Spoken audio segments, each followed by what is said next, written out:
Hello, everybody. Welcome to McBiz, the radio show of the Martin County Business Exchange Club. We are here every Wednesday. Lee Carroll with Big Frank Mezzapel on the board and a co-host. How you doing, Big Frank? Fine. Let me tell you something. Ever since you started going to the gym, you're going to start getting to be unrecognizable. I mean, the muscle that you're growing and stuff. Oh, God. You have to get bigger shirt sizes. You have to go from small to medium. Yeah. I'm making a big leap. Yeah, you're moving up there in the world. Before we get going, I wanted to make sure a note to congratulate you on that strength training you're doing there. It's remarkable. It's always fun to see you and your wife there on the weekend. Yeah. Well, this time of year with football season, we're not going quite as often on Saturdays anymore because we kind of sleep late after Friday, and then the Friday night game. Then the college football starts, so we're pretty much not. But since we couldn't care less about the pro stuff, we're there on Sundays, Fair enough. working out on that. But today, just before we talk about our guest, once again, remind our listeners, all 54 of them, about the Martin County Business Exchange Club. It is a category specific. It only took me 2 years to remember that. I don't have no notes about it or anything. No, I don't have to wrap your knuckles, none of that. Category specific club where there's one of each service or profession in the or trade in the club. With two minor exceptions. One is, well, they wouldn't necessarily consider it minor, but minor exceptions, real estate folks, you have commercial and the personal residential types. We do have two different kinds of real estate folks, and even worse, two types of lawyers. Yes. But once there again, could be more. I'm sure there's there's about 9 categories of lawyers out there that these guys don't fill, but we have two kinds of lawyers, but as we've mentioned before in the air many times, if all lawyers were like our lawyers, we wouldn't hate lawyers. That's true. So quality guys, yeah. So other than that, though, there's only one insurance guy, although two of us share that spot together for the same business. Right. And in general terms, you have to be a manager or some sort of big shot owner, whatever, of a business in order to be in the club in the first place. Yeah, we call it principal, not big shot. Principal. Yeah. Well, but yeah. But most of the 54 people understand the terminology surround big shot. All right. And we're playing to our audience. Now you pulled them, right? Yeah. Okay. Yes. We know. I'm going to start asking them from now on when they tell me listen to the show. Do you prefer principal or big shot, and which one do you understand better? Okay. Good. And we'll keep a running total on that. Okay. But anyway, so today. It's not necessarily our most fun subject. You wouldn't consider this our most fun subject. No, but it's necessary. It's a necessary. That's a big word for you, Frank. Yeah. More than one syllable. Yeah. Congratulations. But today we've invited Deborah Ames from Aycock Funeral Homes in Fern Hill Memorial Gardens and Mausoleum, part of the Dignity Memorial. Group. I was thinking service, but group sounds better. And it's certainly a huge group. Deborah, welcome to the show. Hi, Lee. Hi, Frank. Hey. Hi, listeners. All 54. All 54. Yeah, right. Well, we thank you for being on the show. As we alluded, this is not the most favorite subject of people, but it's a necessary subject. And there are a lot of things that perhaps you might be able to tell our listeners that will get them to understand the service that they can get from you guys in advance and help themselves out in a time of the most traumatic times of people's life. And you talked today, when you spoke to the club, we always mention that to people that usually their guests on the show today also spoke at the Wednesday morning meeting of the club. And that talk is nowhere near as long as this show. But you had a chance to talk about prepaid funeral plans. So tell everybody where Aycock is. We know you guys are all over the place, and talk about that main subject of prepaid. Sure. Thank you, Lee. Here in Martin County, we have 3 locations, Aycock Funeral Home. We have 505 South Federal Highway, which is just south of the Roosevelt Bridge. We have one in Jensen Beach on Jensen Beach Boulevard, and we have one in South Stewart on Federal Highway, the Young and Frail Chapel, Aycock Funeral Home. We're also affiliated with Fern Hill Memorial Gardens, which is a cemetery located on Canner Highway. Okay. Now, what's the best way for people to reach you before we'll have you explain to them about the prepaid arrangements? Well, the easiest way to reach me is my personal cell phone, which is 386-566-1515. I work with about 7 or 8 locations, and so to reach me personally, that's the best way. In Stewart, our funeral home phone number is 772-287-1717, and we can transfer you wherever you'd like to go. As far as prearranging, it's one of the best gifts you can give to your family. It's having the conversation ahead of time before you're in a terrible state. I mean, the need arises. yeah. I mean, one thing, you can plan for weddings, plan for graduations. You may or may not experience those. Or in the case of Frank, multiple weddings. Yeah. Are you better at it the That's second right. time around than the We're first hoping, time? Yes. Yeah, So okay. far, so good. Yeah, Yes. there you go. I'm talking about the planning part. Better the second go around than the first go around. Yeah. Yes. Although the guys don't usually do a whole lot of planning anyway. No. It's just you just smile. Stand back. And Let those girls have at it. Write the check. Yes. But one of the things we don't get around is someone passing away, and whether you're 100 or, sometimes we see some tragedies of some really young people. Planning for it ahead of time, talking about it when there isn't a crisis going on is really a great thing to do. We have a personal planning guide that anybody that wants to inquire about the process of planning a funeral or planning a burial or deciding about cremation versus burial. I mean, there's all kinds of things to talk about. We have a personal planning guide that's free to anyone that asks for it. And if you don't fund your prearrangement, at least talk about what you want to do, have an idea what you want to do, write it down, and let somebody know you've done that. Well, one of the members of the club mentioned that his father-in-law passed away not too long ago and had done a similar arrangement 20 years ago. Now, the father-in-law was in his late 90s, so the guy did it when he was in his late 70s. Correct. If my math is correct. Yes. And he said he could not imagine how much it couldn't have gone any easier than what it did, because everything was already set out. Nobody had to argue about what the old guy wanted. Or dig out papers, because there's a lot of paperwork, right?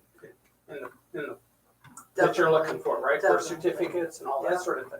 All that stuff was taken care of, and there was no dispute between the siblings about what he wanted or how he wanted it or any of that kind of stuff, because all that stuff was rearranged, already paid for, so nobody had to worry about it. And you talked before about situations where you've seen it where siblings don't agree on anything. Those have to be some pretty cool. We have to talk about fights Oh, yeah.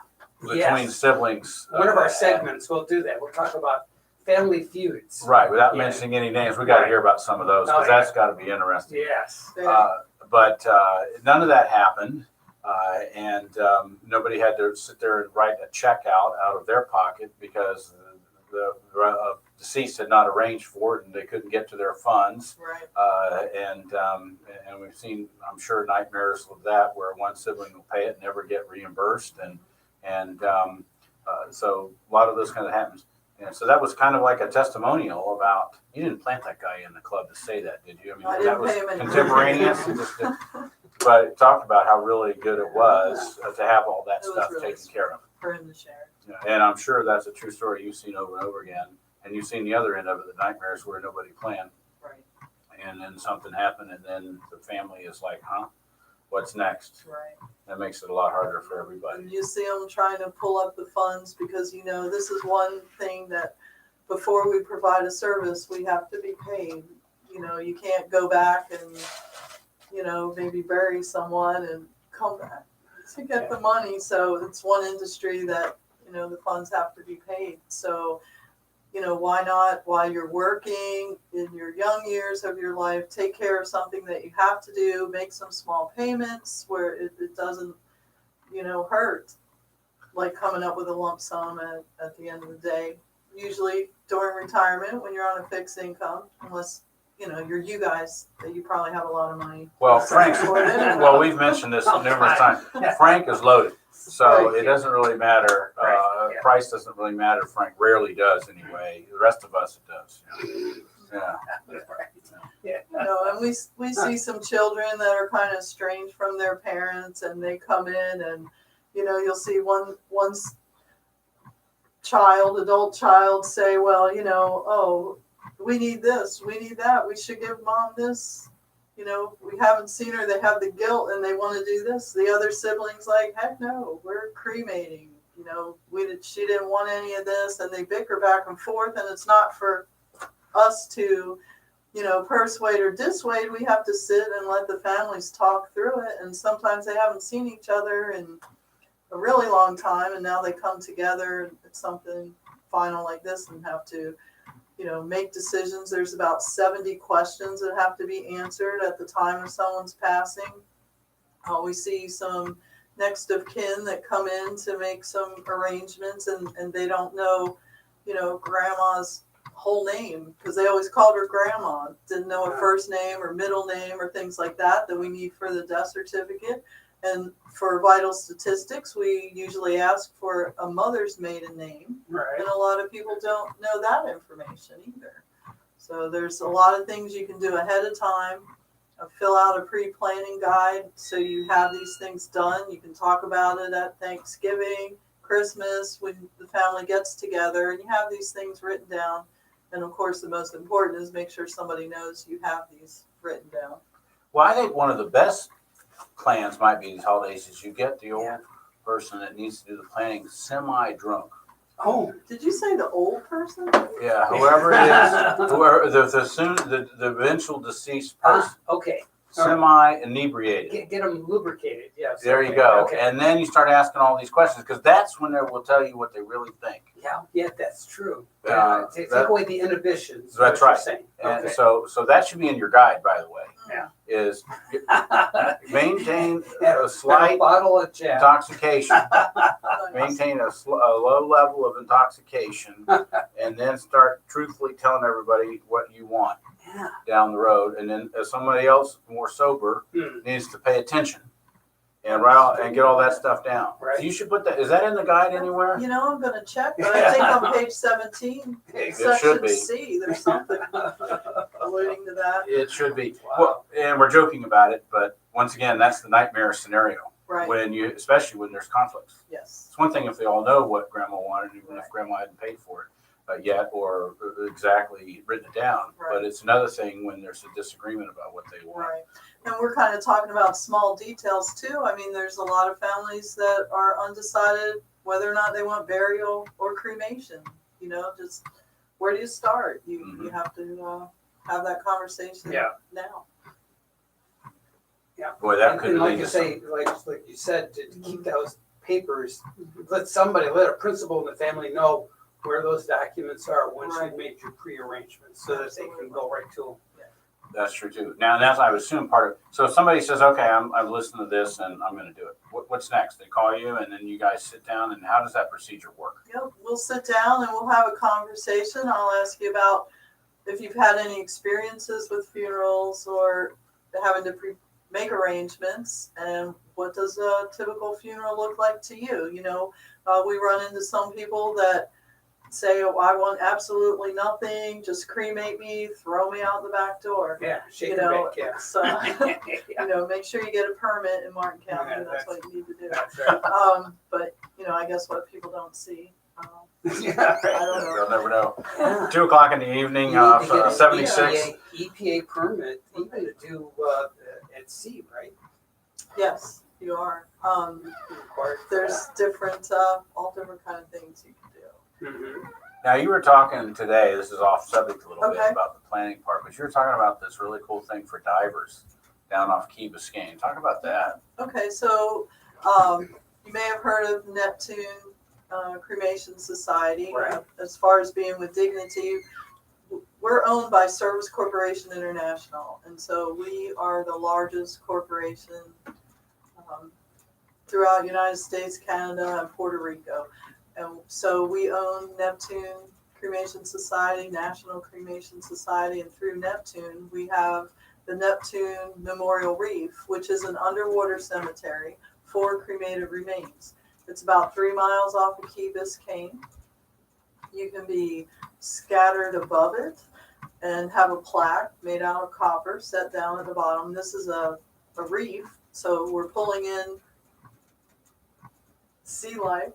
Cool. There's different species. I'll talk about, you may have heard of the Australian Barrier Reef, Great Barrier Reef. Yeah, sure. Well, so let's say, don't hold me to numbers, but they had maybe 60,000 identified species. We started the cemetery underwater in 2006, and we now have more species identified of sea life on our reef than they do at the Great Barrier Reef, which is huge.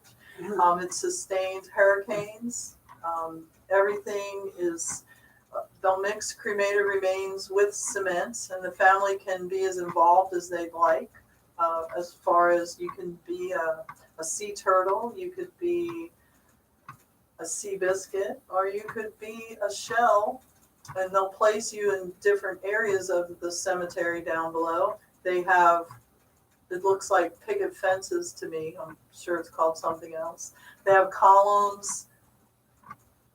And so your cremated remains are all part of this Atlantis city underwater type of thing. No, it's underwater like mausoleum. Yeah. Now, this thing was huge. You didn't, if I recall correctly, 3 It's a acres few or so? Yeah, absolutely. Several acres. And they're building a second section that's starting.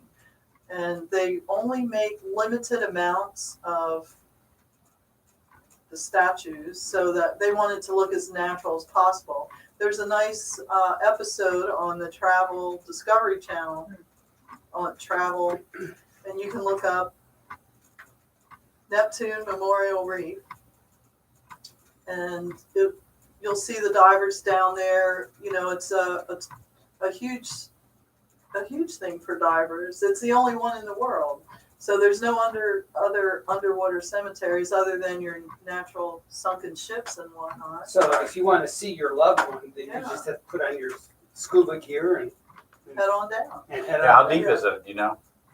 Real deep. Real deep. It gets too deep. I know a whole lot of divers can go down there, Yeah. but still. And like the family can go out on the boat, have a little reception, maybe some All right. drinks and food. Adult beverages. Adult yes. beverages, Yes. absolutely, and safety is first, so we have everything.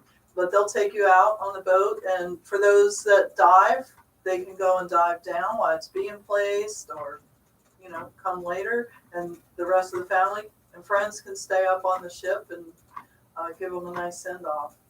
That's pretty cool. Something That has different. to be, well, it is unique. It's the only one in the world, she said, right? Yeah. Yeah, Yes. so, And you're doing a good thing for the ecology too. Mhm. So Right, and it's pretty affordable too.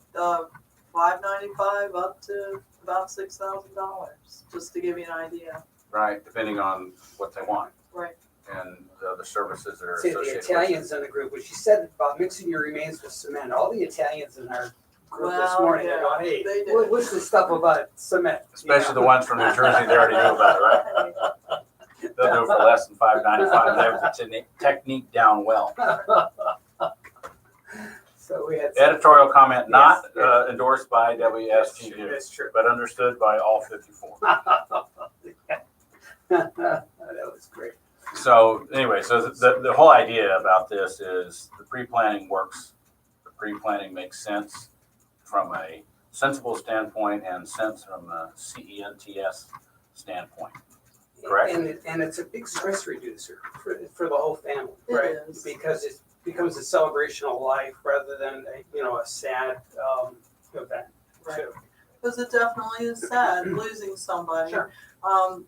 Some of the trends that we're seeing is that families are getting together. Everybody's kind of spread out everywhere. So, you get together for what? Weddings and funerals.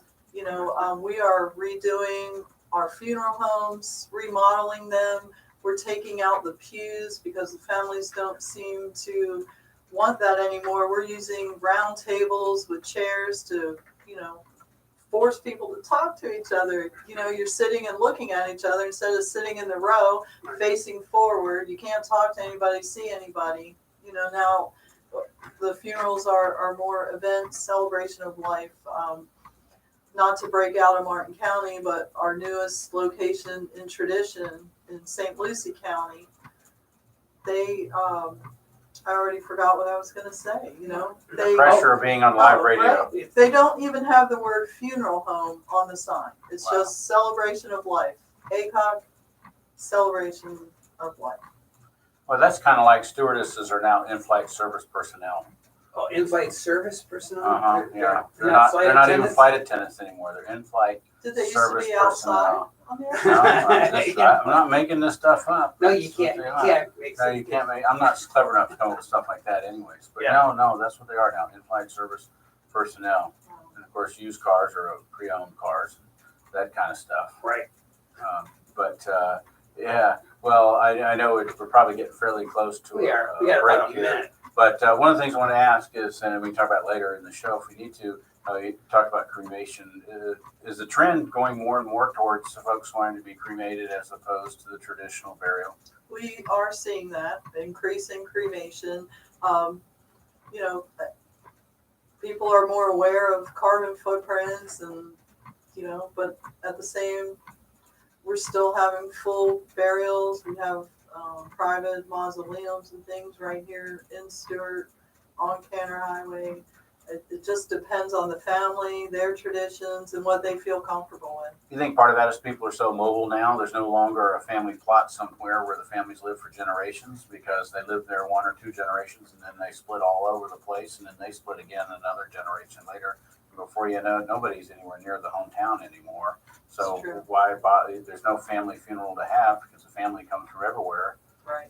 Like you said, we meet each other at funerals, and so there's no real need to have a shrine to those people. So the cremation system works out, Absolutely. somewhat more sensible in the long run. All right. Before we go on break, we want to remind our listeners what your phone number is, and then we also want to talk to them about the travel insurance, right? That you can Sure, we can get talk about when we that. come back. Absolutely. But give me your phone number, or I can do that. I've got your number right here. They can reach you because you want them to call you on your personal cell, right? Yes. Okay, at 386-566-1515. And we'll be right back, so please stay with us.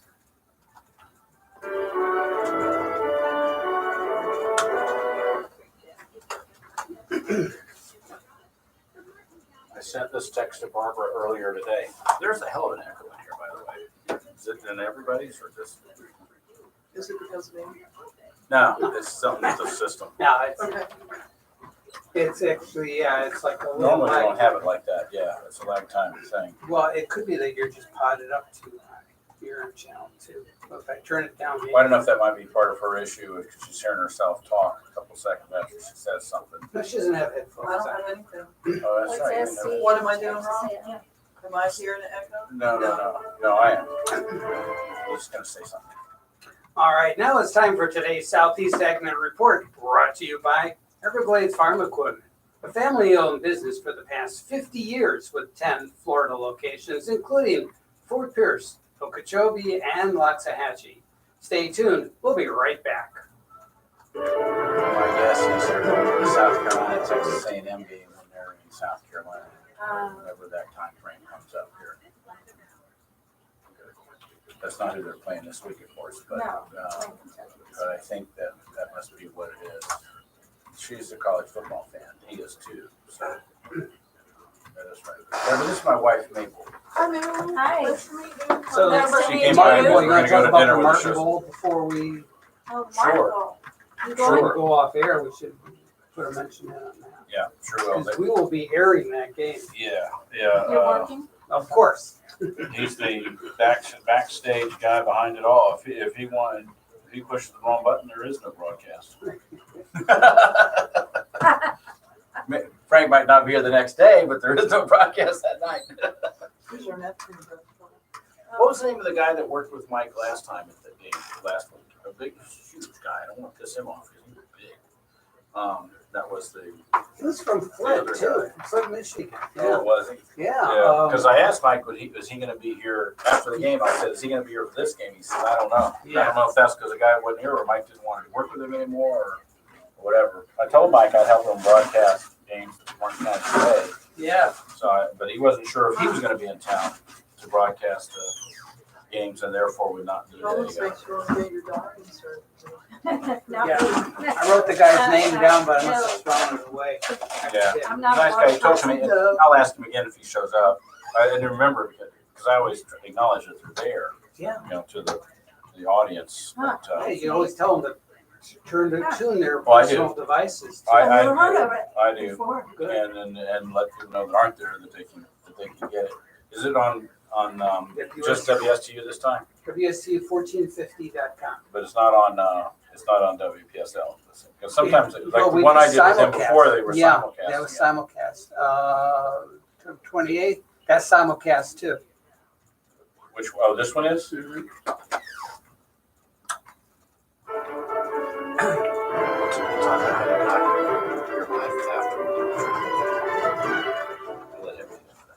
And we are back. You're listening to Meet McBiz, business show from the Martin County Business Exchange. And today we're featuring our good friend Deborah Ames from Acock Funeral Homes, Fernhill Memorial Gardens and Mausoleum, which is a dignity property. Memorial. Yes. Memorial Yes. property. Before we left, normally this section of the show, we like to get more personal with people and talk about how they got where they are, or when they got there, and all that kind of stuff. Right.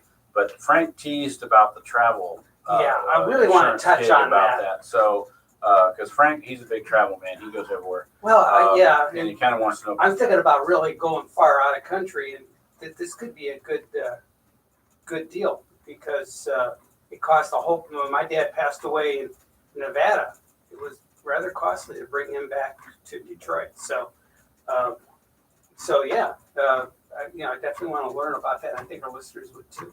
Sure. Well, what we have is a transportation and relocation protection plan. And you pay $499, which sounds like a lot of money, but you just pay it once. You can make payments on it. No financial percentage rate Nice. or anything like that. Oh. You can just break it up into 12 months if you like. But it's But once again, Frank's low, Go so ahead. he would just write. right. I see his pile of cash on the desk here. And so what happens is no matter where you travel, anywhere throughout the world, if you should pass away, this travel protection plan, we bring you back home.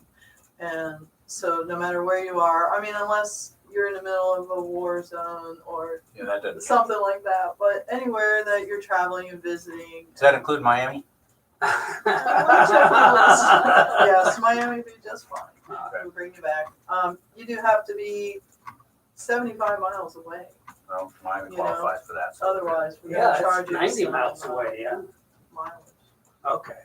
But yeah, so that's our transportation and relocation. You get a fancy card to keep in your wallet, Nice. and everyone else can have that peace of mind that no matter where you are, if something happens, if they get upset with you, Frank, at the casino, and take you out back, we'll bring you home. Okay. Well, Frank is the only person I know that actually travels to Detroit Yeah. on his own. And or I without. survived the experience Right, every but you time. need to think about that with it going to Detroit. Yeah. Although I was reading a paper the other day, the worst ones to go to statistically nowadays, Yes. Mhm. Baltimore. Yeah. Yeah. So you're not going to Baltimore anytime No, soon, are you? no. Okay, good. That and DC are pretty tough areas. Yeah. DC is you don't really don't want to be around. Well, you go to the tourist areas, Yeah. DC, there's more cops there per square mile that's than there is anywhere in the world, probably. Or at least the Western world. So you're probably okay. But that and borders Washington. right on Baltimore, doesn't it? Not too far away. Yeah. But, you don't really want to go to Baltimore right now. We don't want to hear from anybody from Baltimore telling us how great it is, because it's not. That's right. You wouldn't be on the top of the list if it was. All right, So Deborah. there too. There you go. So Deborah, how did you get where you're at here? Tell us about Deborah and how you ended up not just here from work standpoint, where you're from. Let our listeners know a little bit about you. Surely, I was born in New Jersey. Another New Jersey person. Right. Imagine that. You know, there are other people from this area from New Jersey. Yeah. Yeah, not very many from our group this morning. Yeah. I was a little disappointed. Uh, But yeah, I'm from New Jersey, pretty close to Philadelphia, Pennsylvania. And we followed our grandparents down here. My grandparents moved to Martin County in, I think, 1971. And my other set of grandparents moved in 73, but they chose Melbourne.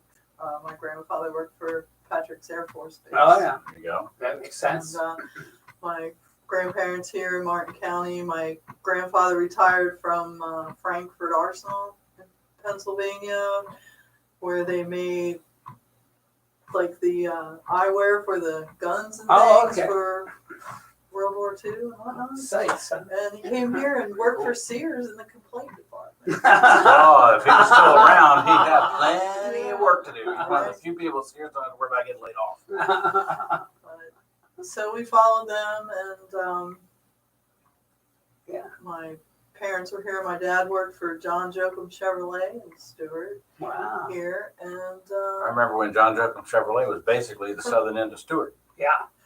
what is Then it was that? actually vacant land till you got down to Port Salerno. That's long gone. Right. Right. Yeah. But yeah. 2-lane highway. Well, I don't remember. I don't Horse and remember. buggy, maybe. Lee? I don't remember US 1 as a 2-lane highway, but I do remember when you talk about commercial, Jensen Beach Boulevard there, that you would have been here long enough, which you mentioned when Right. you got it Jensen yourself, Beach but Boulevard this was which used to commercial. be Commercial Street. Yeah. Yeah. I had arguments with my children. Yeah. I'm telling you, it was commercial. No. Yeah. Yeah. It was Commercial Street, and it was 2-lane. I remember when the Roosevelt Bridge changed overnight. That was 2 lanes. Yeah. I can remember that bridge when I learned how to drive a stick shift, coming over the bridge, and I had to stop on an upward slant. What now? But Oh, you boy, make you wish friends there on was the a road, video right? camera in the car at that time. Wow. That would have been interesting. Oh, yeah. I worked a little bit for 411. I was a directory assistant for Southern Bell, and I went to work for the Workforce Development Board. And my husband was into dredging, had the waterways and digging out so the boats could get through. And he had a job up in St. Augustine, and that was a 2-year job. So we kind of moved up there. I lived in Keystone Heights, which is just south of Jacksonville, for about 13 years. So other than that, we've been here Man, on how the did a Treasure 2-year Coast. job work into 13? Word of mouth, I guess. Oh, okay. And they just So got you other kept busy, jobs huh? from that job. Oh, that's awesome. Absolutely. Must have been doing something right. Something, I guess. Well, maybe not too much, because he ended up passing away in Oh, so- 2011, and that's how I ended up back here. And we didn't have any prearrangements, I'm not thinking about something like that.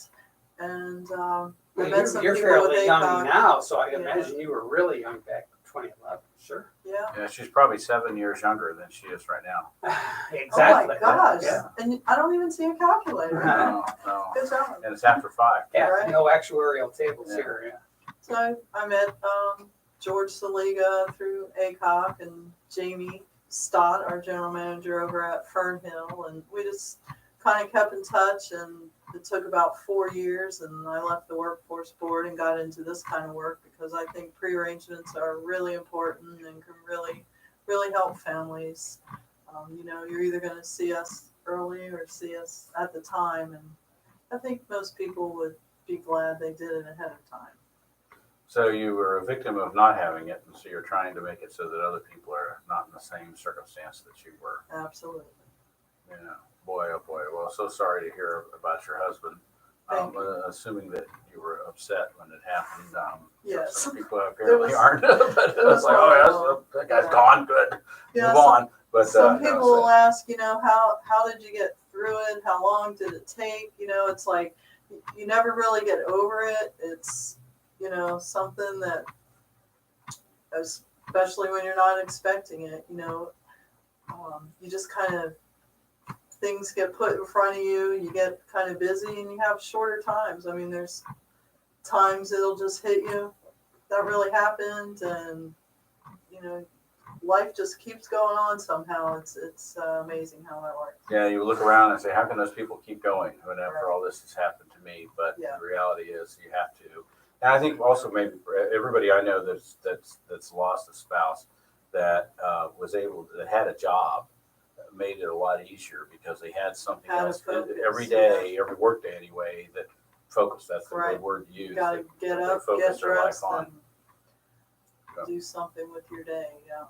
So you officially came to this area, what, in the mid-70s sometime? 1976, May 13th, 1976. But who's counting? So you've seen a lot of changes since May 13th, 1976 in the Treasure Coast and Yes. certainly in Port St. Lucie Yes. as well, everywhere around here. Mhm. There's been a well, back then, Port St. Lucie Boulevard was a 2-lane road too. Yes, Think it of it. was. Yes, it was. There was And, no St. Lucie West. There was no traditions. There was nothing at that point even west of the Turnpike. Right. Because I remember having a client who built the first house in Port St. Lucie west of the Turnpike. And it was a big deal. It was in the newspaper and everything. So, What is this house doing out here? right, this guy, this fool building a house west of the Turnpike and thinks that somebody will actually want to live in it. And now, look at all the people. There's Wow. probably as many people west of the Turnpike in Port St. Lucie as there are east anymore. Yeah, if not more, yeah, and it's amazing. I don't know the And there's stats on more, that. and there's more developments going in. Mhm. Yeah, absolutely. So, yeah, you've certainly seen the changes in the area, and a lot of them actually aren't all bad.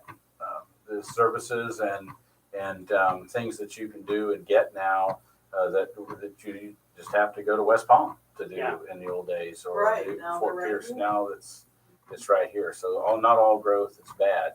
A lot of it is good and provides you with all the things that you wanted to do or want to do in life is available to you. And we've seen those kind of changes come along here. Because Frank, you've been here since when? Since '81. Yeah, so he's Yeah. the rookie of the group here. Yeah. But yeah, it's a lot of changes in our absolute What I paradise. saw was just phenomenal. Still paradise, so isn't it? Because '95 it wasn't even through. Correct. We were Yeah. the last place in Jack James, they Mhm. named the street after, was the last holdout in the entire stretch of I-95, Right. and kept stressing to the area, go west, go west, go west, and they went right through his property. He kind of got outvoted. That'll learn you. Poor old Jack. But they did name a street after him. I'm not sure that was a whole lot of consolation. So, and the eminent domain payment, I don't think hurt either. So that might have placated him a little bit. But yeah, poor old Jack James went right through his But property. the thing is that the future thinking that they had with the city fathers back then, to know that if they ran major highway through Stewart, it would have killed the Would have ruined it. the town. It just would not have survived such a construction. It was a no-brainer. It was going to be west. It was just how far west. Right. And they kind of probably hit it at the right amount, because if they did it much further, it'd been too hard to get there. And if they did it much closer, it would have started ruining things. Yeah, they made poor old Jack. I remember him being so distressed that they picked his spot to go through. Isn't that funny? And then I kept saying, Jack, they're going to write you a check. You can live pretty well with that check. That's right. And unfortunately, he didn't live too much longer afterwards. Oh. But yeah, but you're right. 95, we were the last spot in the Isn't that whole country. Isn't that The amazing? entire length of the road. That's awesome. Yeah, the missing link. All right. right. We'll be right back, so please stick with us. And he painted everything orange. There's a little story about my client that built the house. Oh, yeah. Can't say this on the air. I knew that guy from the Builders Association. And he had the picture of him in the paper next to his house in the middle of the year. Christmas time, house burnt to the ground. So hot that they had to cut up the foundation and everything, the entire bed of the thing, because the heat got in the water in the cement and it rippled it. Okay. And the guy that owned it, his name was Frank. He said that he had fired a painter who got pissed off and did it. Well, the fire marshal's telling me there was no painter that did it. It was clearly arson, but the painter guy, I guess, all kind of alibis and stuff like that. Well, and then later he quit paying his insurance bills and stuff, but couldn't insure him anymore. And then a little bit later, months later, there's an article in the paper, a body found in boat abandoned off Fort Pierce Inlet. Fast forward a little bit later, body identified as local builder Frank Jock. A little bit later, I get a visit from the FBI. They're going to go through his financial record. He was a witness protection guy from mob rackets in Philadelphia, and another mobster recognized him from the newspaper picture of him next to that house, and they were pressuring him.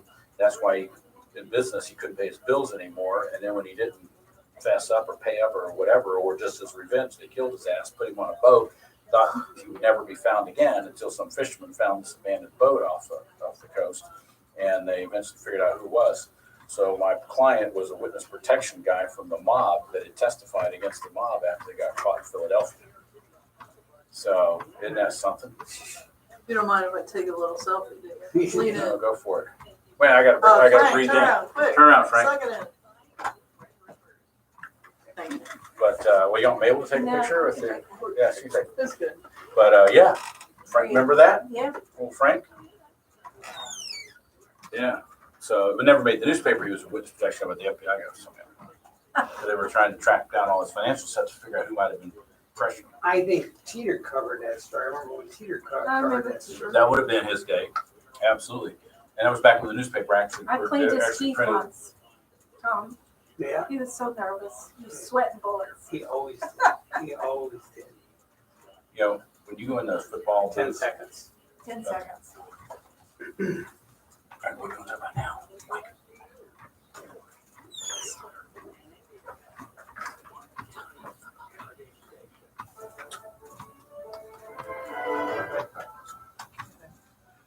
Well, everybody, welcome back to McBiz. We're kind of on the last segment here. We've brought back the 70s of Martin County Yeah. and St. Lucie County and all the two-lane roads we had around here. A lot of them that are paved now were dirt back then too, by the way.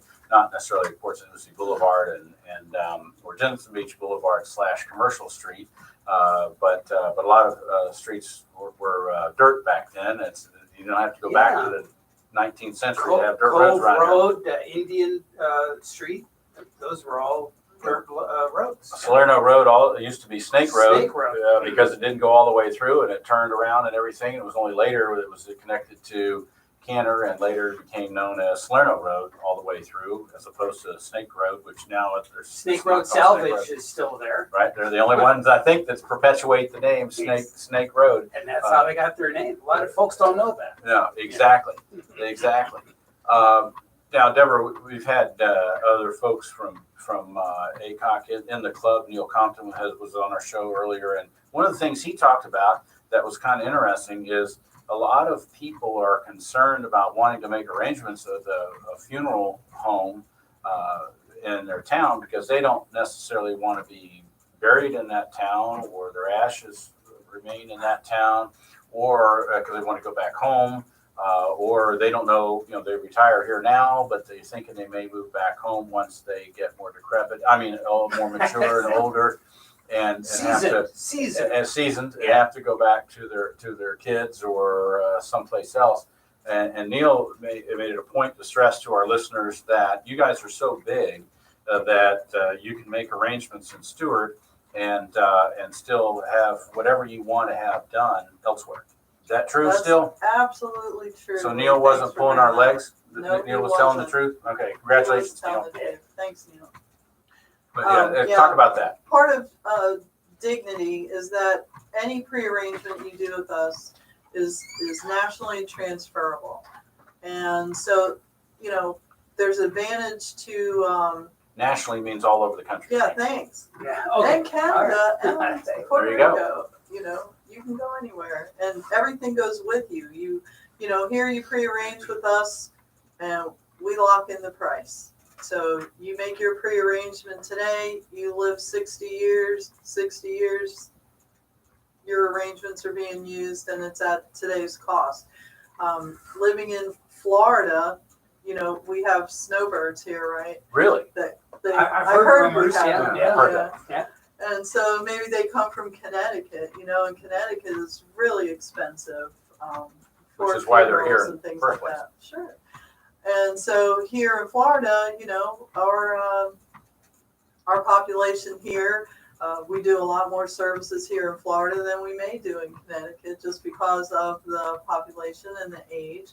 And so our prices are a lot less than they are in other places throughout the United States. So one, if you're, come back and forth to visit us as snowbirds and you make your pre-arrangements here, you can use our prices here and transfer your arrangements up north, and you're still keeping that dollar value that you used here up there. That's To be pretty cool. transferred. You I can kind of save forgot some about the snowbirds that are back and forth. They have a 50-50 chance of being here kicking or off there. at either place. Yeah, And but most That's of them why that are that's- 50-50, the hometown isn't here. right, The hometown is wherever else they came from in the first Right. place. right. And so part of what you were alluding to about you make your arrangements here with one of our funeral homes, it's under dignity, and maybe your health takes you to live with your children up north somewhere, wherever you came from, you end up somewhere else. You just take your arrangements with you, like for like value. You purchase a mausoleum here on Canner Highway, you're going to get a mausoleum up north in Michigan, wherever you end up. Totally transferable, and the prices stay the same. Some of the other funeral homes in the area, you pre-arrange with them, and if you move, oh well, you're still going to get your money back. You'll never lose your money, but you're not going to, be able to maintain that price that you locked in at the time. Right. So that's probably one of the best advantages of dealing with a place that a corporation as big as you guys are, because pretty much anywhere you've got a facility where they're from or where they want to go to. Right, and what we find is that 85% of the population live within 35 miles of a Dignity location. We keep the local names when SCI purchases a location.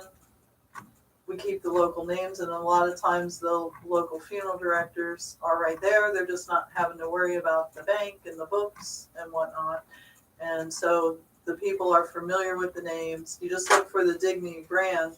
Can you 54 listeners see this? But you get our services, and we have a few benefits of being with Dignity. We call it the Dignity difference. We have, of course, the national transportation, or not transportation, we talked about that, the insurance product, but we have national transferability. We give anyone who would like one a planning guide. We have bereavement travel assistance, where if your family's scattered all over the place, you just make one phone call and they'll make the arrangements, get your flights, get your hotel accommodations, rental cars. It's a concierge for bereavement travel. That's a benefit when you pre-arrange with us. We also have the child and grandchild coverage, which is something none of us want to think about, but when you have a pre-arrangement with us, a Dignity provider, and God forbid something happens to a child or a grandchild or even a great-grandchild, someone that's 21 years of age, never been married, and maybe they end up in a car accident or have, some health problems and they pass away, whatever pre-arrangement you have with us, we give to your family at no cost. So it's not something we wish to use, but it's nice to know that's available. Unfortunately, it's probably been used too often. It has been used more than we like to think That has to be about. the saddest part of your business. That when, is the worst. it's one thing when the deceased is elderly, Absolutely. or as my doctor calls it, mature, compared to someone young. There's nothing. Right. It's devastating. Absolutely. My worst days of the year are whenever I go to funerals for people younger than me. And there's more and more of those kind of people, by the way, of course. But it's a very sad state of affairs. But well, we're sort of kind of running out of time. Tell people once again about we've harped on this a little bit, a lot actually. But we want to talk about the pre-planning. There's a lot more to pre-planning than just coming in and prepaying a bill, correct? Absolutely. We're going to go over those 70 questions that are going to be asked at the time of need. We'll talk about each one of those. We'll sit down and go through, what's important to you, what's important to your family. And we'll pick out these things. We'll write them down so we at least have them on file. And then if you choose to fund it, you can pay it in full, or you can make small payments until it's paid off. And, you could do payment plans for 3 years, 5 years. sometimes 7 years, depending on what you qualify for. Now, it also that people can pre-write their obituary and say, I don't want my family to fight about my obituary. I want it said this. Absolutely, and you have that. You have your words written down exactly how you want it, and we can meet every year and do a file review, see if you have anything changed, and we'll make sure it's up to date and in the record, so it's ready when you need it. That's a lead into my favorite obituary story. Okay. What you got? All right, go. When my grandfather passed away, Yeah. my uncle, my dad, and I, and the funeral director and my grandfather's widow, who was not my grandmother, she had passed away a generation earlier. We were all debating what to say in the thing, and my uncle said, I want to put in there how long the old man, in his case, he would have called him Daddy, how long Daddy was in the Navy, because he was super proud of that. He served in World War II, he was in a bunch of battles. He actually got hurt in World War II. He was in there for 22 years, 8 months, and 12 days. And my dad, who had by then had gone through the papers, had figured out that the Navy was actually giving him credit for 10 days less, 22 years, 8 months, and 2 days. Uh-huh. And we're like, no, we heard the old man say his days 1,000 times. We know exactly how many days he was in the Navy.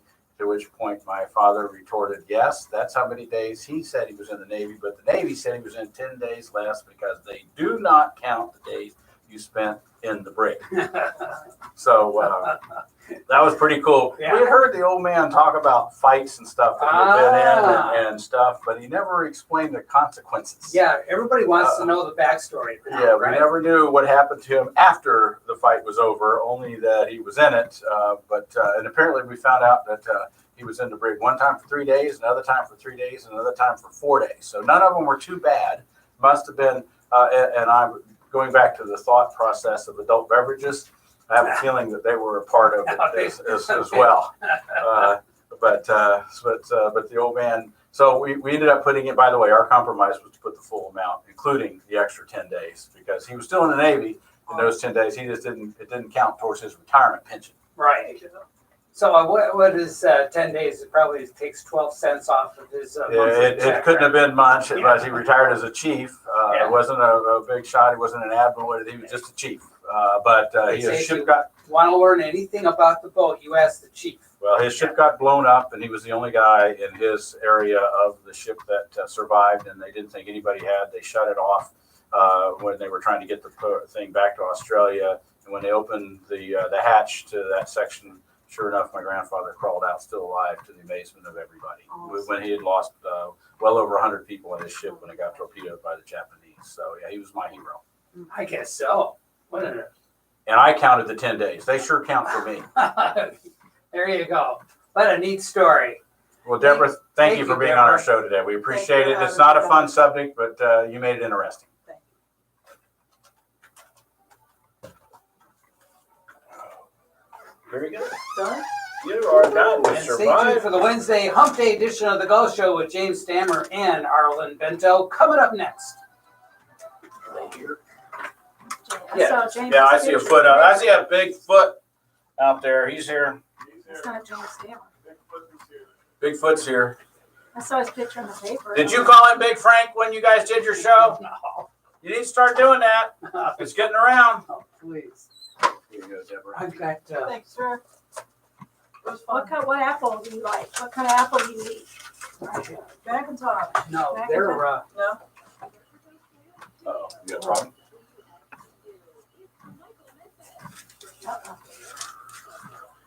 Well, thank you, Deborah. Thank you. Hope you enjoyed it. Appreciate it. I hope it wasn't the ordeal you were afraid it was going to be. It was good. Thanks, Frank.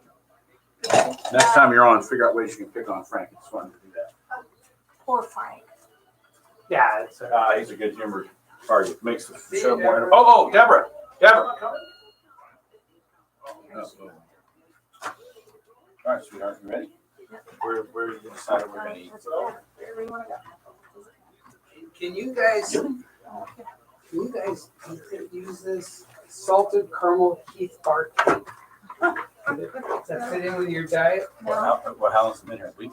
No, I just got it today. A friend of mine, he got it from Publix. He is on a food delivery thing, and Publix had given it to him, but he had too much and not enough people to collect food, so he gave it to me. I said, well, maybe I can give it to somebody at the radio Yeah, station. well, grandkids might want it. I know Mabel and I would. You want to eat? Do you think we'd add that to Sure, our with calorie the count? grandkids, it's okay with me. Yeah. Sure. That's great. There you go. Thank you. Now, what apple do you have? That is a gala. Oh, okay. Yeah. I You ever like had it. Honey Crisp? Oh, that's my Yeah. favorite. Honey Crisp?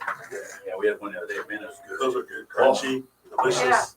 Crunch. Gala's That's pretty the way to good. put it. Sometimes they get, mealy, but when they're crisp, they're very excellent. Top Yeah. shelf. Yeah.